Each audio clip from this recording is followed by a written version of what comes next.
aujourd'hui, c'est la fin du chapitre 3. Donc, il nous reste un élément à voir. Donc, c'est un élément qualitatif. Donc, il n'y a pas vraiment de mathématiques ici. Et des fois, c'est ça qui est le plus chiant, c'est ces questions, les questions qui se rapportent à cette matière-là, qui est moins évidente des fois. Parce que là, on n'a pas d'équations sur lesquelles on peut normalement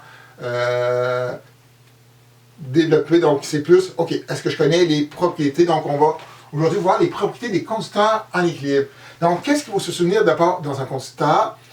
Dans un conducteur, j'ai des électrons qui sont faiblement liés, qui peuvent se déplacer facilement. Donc, pour la première propriété, on va partir avec un conducteur, ça n'a pas d'importance. Donc, ici, j'ai mon conducteur ici. Et ce conducteur-là, on va le placer dans un champ électrique. Donc, le conducteur n'arrête pas de charger au départ, ou les neutres, ça n'a aucune importance. Donc, si on le place dans un champ électrique E, comme ceci, je vais le dessiner en vert, qu'est-ce qui va arriver? Ce conducteur-là a des électrons qui sont faiblement liés, donc des électrons qui sont comme ceci, donc des petits électrons ici. Or, si vous avez une charge qui est placée dans un champ électrique, cette charge-là va subir une force électrique. Et la force électrique, je vais juste marquer comme ceci. Donc là, je vais faire vraiment le développement au complet, c'est pas que je suis sur des étapes. Donc, à cause qu'on met un moins devant le E, la force électrique sera de sens inverse à E. Donc, c'est-à-dire que vous allez avoir une force électrique comme ceci, un petit FE comme ceci. Et cette force électrique va faire quoi? Va amener les électrons, certains électrons sur la face de gauche. Donc, il y aura des électrons qui vont venir se déposer ici. Et comme au départ, nous, on a supposé que c'était un conducteur neutre au départ, mais le raisonnement se fait avec un conducteur chargé, on arriverait à la même conclusion. On aurait des plus qui vont apparaître ici de ce côté-là, comme ceci. Donc là, pour ne pas trop surcharger mon schéma, je vais refaire quelque chose comme ceci. Donc vous avez, là, je vais prendre au lieu de faire à chaque fois mes crayons, donc des moins, moins, moins ici, plus, plus, plus ici. Vous avez votre champ électrique. Là, je vais ici juste les dessiner à l'extérieur pour me permettre d'avoir un plus beau schéma. Or, si vous avez une séparation de charge, qu'est-ce qui arrive? Oh! Il y a des lignes qui vont partir des plus pour aller vers les moins. Donc, vous allez avoir un champ électrique ici, comme ceci. Je vais juste en dessiner deux. Un champ électrique interne qui va apparaître.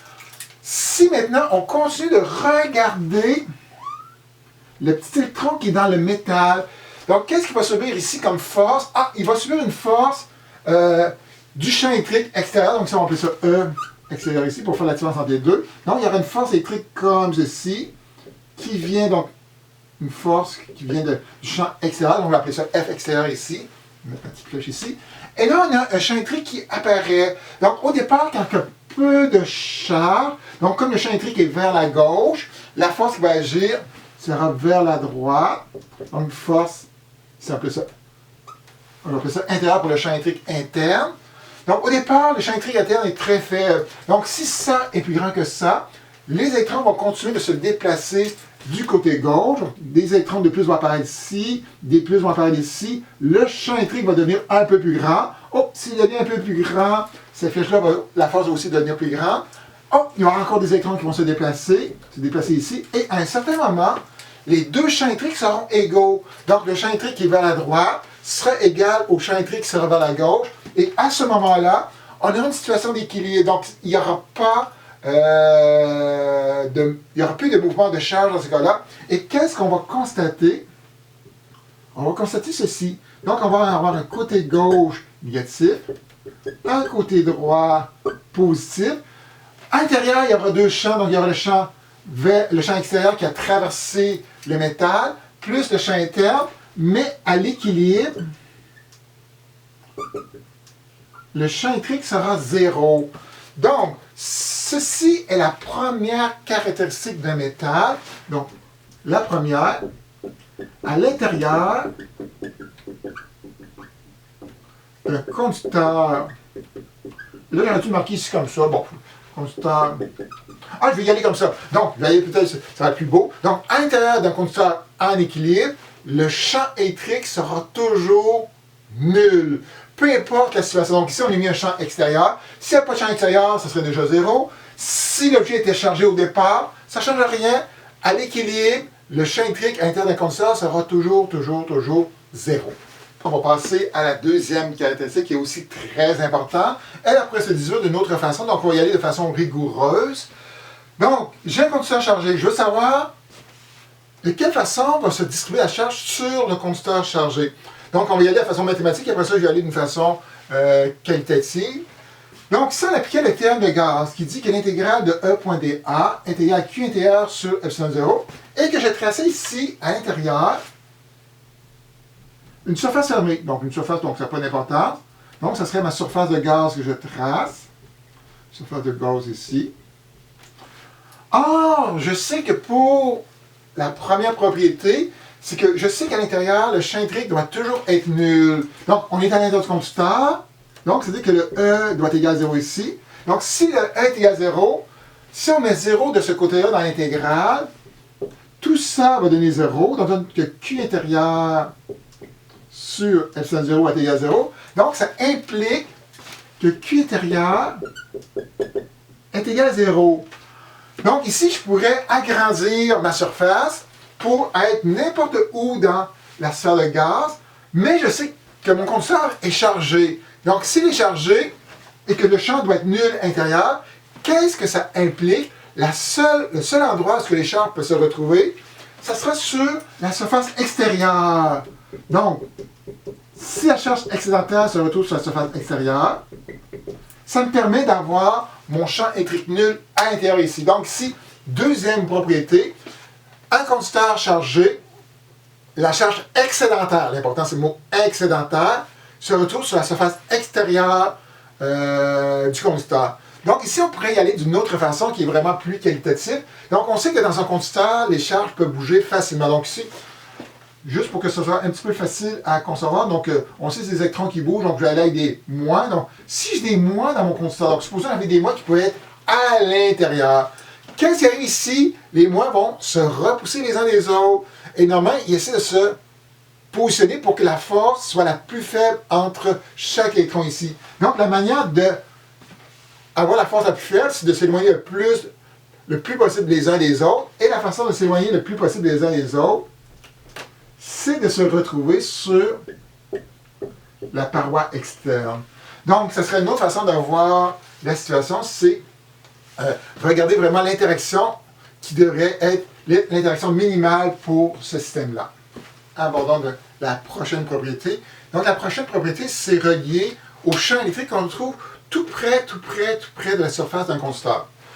Donc, là, ici, j'ai décidé un conducteur chargé, donc des plus un peu partout. Et on a vu que les deux propriétés précédentes, qu'à l'intérieur d'un conducteur, le champ électrique est nul, et que la charge excédentaire se retrouve sur la surface extérieure. Or, pour les conducteurs, souvent, c'est rare qu'on va dire, on peut le dire qu'il y a 5 coulombs sur la surface, mais généralement, comme la charge se répartit de façon uniforme sur la surface, on parle souvent de charge surfacique. Donc, la charge surfacique, c'est quoi? C'est la charge totale sur l'aire sur laquelle se distribue la charge. Donc, souvent, pour les conducteurs, on va dire, ah, j'ai un conducteur que telle charge surfacique dans ce cas-là. Le terme surfacique va devenir très important dans ce cas-là. Donc, pour trouver le champ électrique tout juste proche de la surface, on va appliquer le théorème de gaz. Donc, je trace une surface de gaz. Donc, ici, un petit rappel, il faut que la surface, tous les côtés soient parallèles ou perpendiculaires aux lignes de champ, et il faut que le champ soit uniforme ici. Donc, ici, j'ai dessiné un cylindre debout. Et ce cylindre-là permet d'avoir tous les côtés sont parallèles ou perpendiculaires aux lignes de champ. Et si j'applique le théorème de gaz, donc je m'aperçois ici que, normalement, je devrais faire pour chacune des surfaces. Si je le faisais pour la surface de contour, comme le E est parallèle à la surface, le flux électrique sera nul, donc il n'y aura pas de contribution déjà à cette surface-là ici. Si je vais pour la surface numéro 3, qui est celle-là ici, comme le champ électrique est nul à l'intérieur d'un conducteur, ça implique aussi que le flux est nul, donc il n'y a pas de ligne de champ qui va traverser cette surface-là, ou encore si je mets un E égale 0, ça donne que le flux vaut 0 ici. Donc il n'y a pas de contribution à cette surface-là.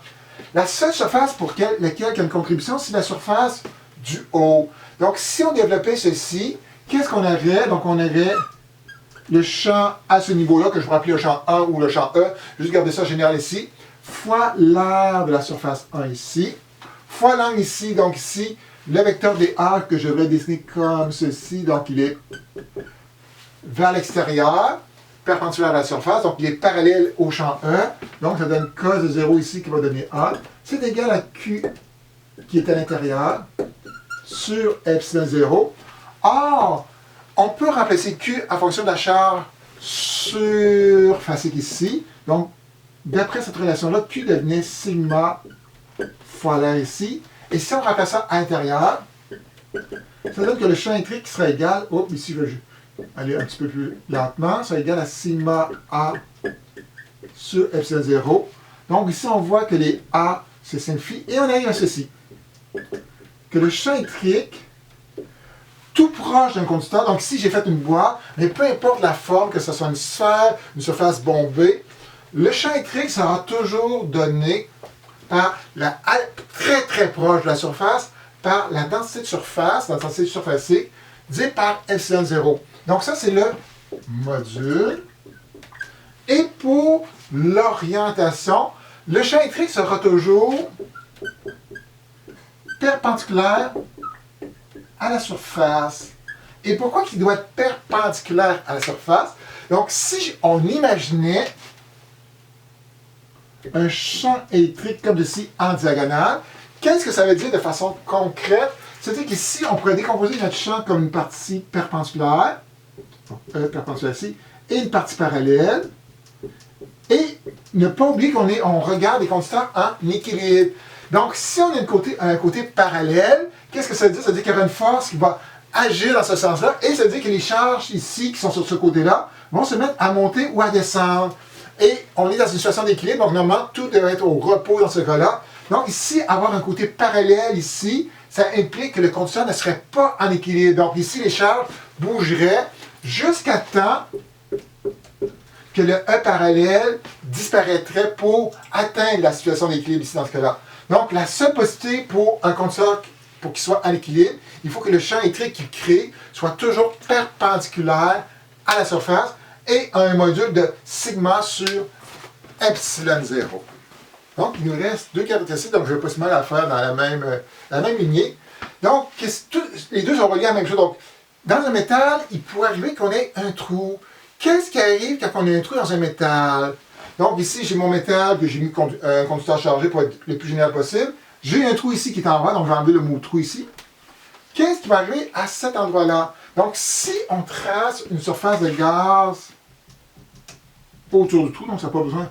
Ma surface de gaz peut avoir n'importe quelle forme ici. Surface de gaz. Or, comme on a vu que la charge excédentaire se retrouve toujours sur la surface extérieure, dans ce cas-là, qu'est-ce qu'on a? On a que Q intérieur égale 0, donc il n'y a aucune charge à l'intérieur de ma surface de gaz. Donc, si Q intérieur est égal à 0, si je mets 0 ici, qu'est-ce que ça va impliquer?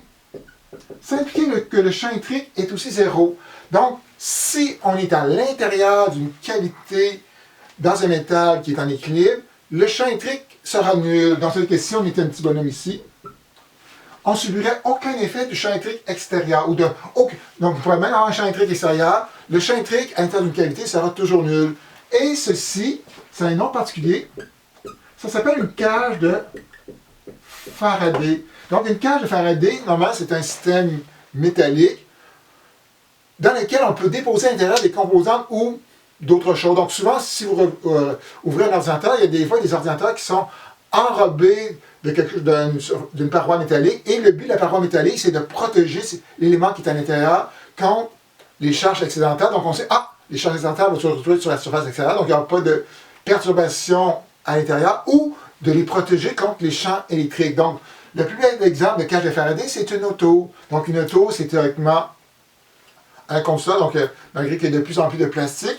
Et qu'est-ce qui arrive si vous avez un éclair qui tombe sur l'auto? Qu'est-ce qui arrive? La charge extérieure se retrouve à l'extérieur, la charge excédentaire se retrouve à l'extérieur, et vous êtes protégé contre les décharges. Donc, supposons que c'était l'auto. Donc, c'est sûr que si quelqu'un vient de l'extérieur, touche à la paroi, il va s'électrocuter, mais de l'intérieur, vous n'avez aucun danger, aucune charge et aucun champ électrique qui apparaît dans ce cas-là. Mais, on pourrait avoir une variante ici. Donc, la variante, c'est quoi? C'est de mettre une charge qui est aussi à l'intérieur ici. Donc, si je mets une charge ici, un plus dans ce cas-là, donc une charge ponctuelle ici, je trace ma surface de gaz, C'est parfait, donc je garde la même surface de gaz. Et je sais qu'ici, je suis dans un métal. Dans un métal, le E devrait être égal à 0. Donc, si je prenais l'intégrale ici, et en sachant que je suis dans un métal, dans un conducteur, donc le bon terme c'est conducteur ici. Donc, dès que je suis à l'intérieur d'un conducteur, en équilibre, le champ vaut 0. Donc, c'est que ce terme-là vaut 0 ici. C'est égal à Q intérieur sur epsilon 0. Donc, qu'est-ce que ça implique? Là, c'est dans le sens contraire. Ça implique que Q intérieur doit être égal à 0. Or, ici, si vous regardez le contour qui est en rouge, le Q intérieur n'est pas égal à 0, est égal à une valeur qui serait plus Q, par exemple. Qu'est-ce qui va arriver dans ce cas-là pour que le théorème de Gauss fonctionne? Là, j'ai utilisé mon crayon en bleu. Donc, par induction, il va apparaître sur la paroi intérieure de notre cavité la même quantité de charge, mais de signe opposé. Donc, si j'avais une charge plus Q ici, il va apparaître ici une charge moins Q pour que la somme des deux charges soit égale à 0. Donc ici, quand il y a une charge à l'intérieur de la cavité, ça va faire déplacer une certaine quantité de charge. Donc ici, par exemple, peut-être c'est plus 1 ici, donc j'avais plus, donc plus 3Q ici. Donc sur la paroi intérieure, il va y avoir des électrons du métal qui vont se déplacer pour venir se positionner sur la paroi interne de la cavité pour que la somme des charges donne 0 et pour permettre que la cavité ait un champ nul et que le métal aussi ait un champ nul.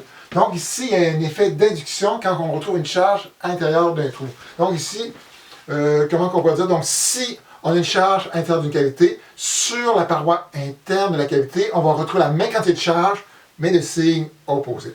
Donc avec ça, ça termine le chapitre 3. Donc il y a d'autres éléments dans le chapitre 3, mais on ne les abordera pas pour l'instant.